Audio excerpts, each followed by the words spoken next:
إن الحمد لله والصلاة على محمد بن عبد الله. أما بعد فأعوذ بالله من الشيطان الرجيم. بسم الله الرحمن الرحيم. ولا تهنوا ولا تحزنوا وأنتم الأعلون إن كنتم مؤمنين. صدق الله العظيم. خون کی روشنائی سے تحریر تھی، خون کی روشنائی سے تحریر تھی، وقت کی لوح پر داستان وفا.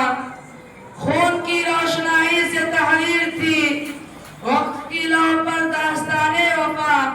نو کے خنجر سے اس کو مٹایا گیا، اب ثبوت وفا کس طرح لائی.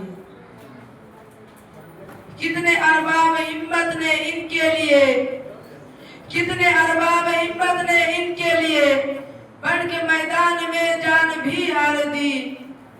اب بھی ان کی نگاہوں میں ہے بدزنی، اب بھی ان کو وفا کی سند چاہیے. ہمدردان قوم ملت،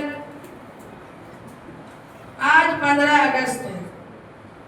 آج ہی کے دن 79 برس پہلے 15 اگست 1947 عیسوی کو ہمارا ملک انگریزوں کے پنجے استبداد سے آزاد ہوا تھا،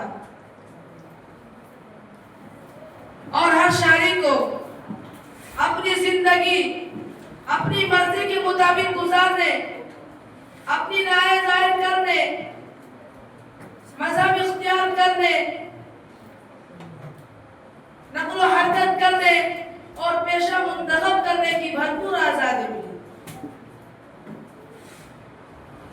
ہندوستانی آئین ہر ایک سٹیزن کے مذہب کا احترام کرتا ہے.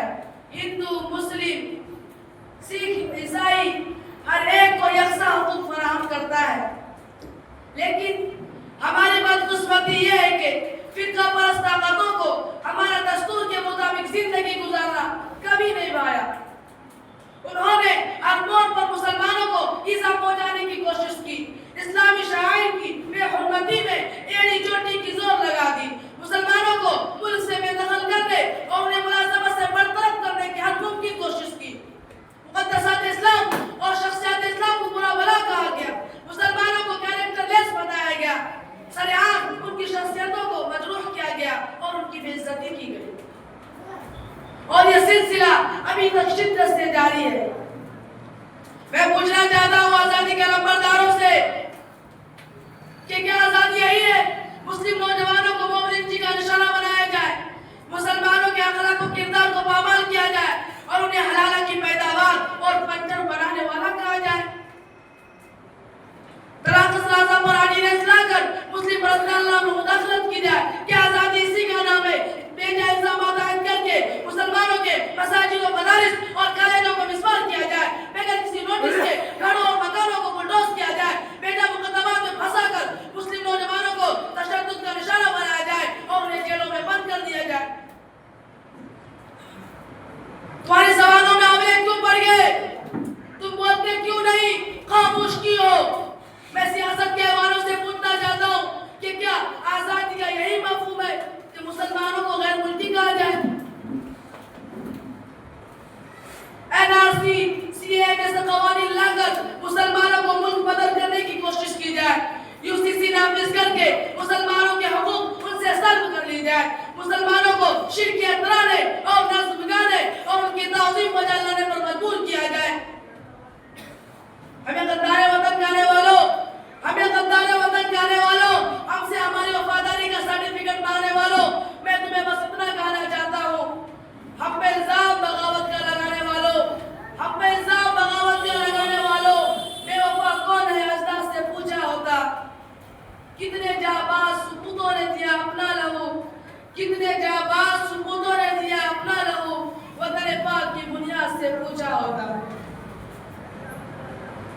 اور یاد رکھنا ٹیپو سلطان کے ثبوت ابھی تک زندہ ہے کہ جس نے یہ کہا تھا کہ در کی 100 سالہ زندگی سے شیر کی ایک دن کی زندگی بہتر ہے. شیخ الاسلام کے جانشین ابھی مرے نہیں، جس کے بارے میں انگریز دشمن کہتا تھا شیخ الہند کو اگر زندہ جلا دیا جائے پھر بھی اس کے راز سے انگریز دشمنی کی بو آئی.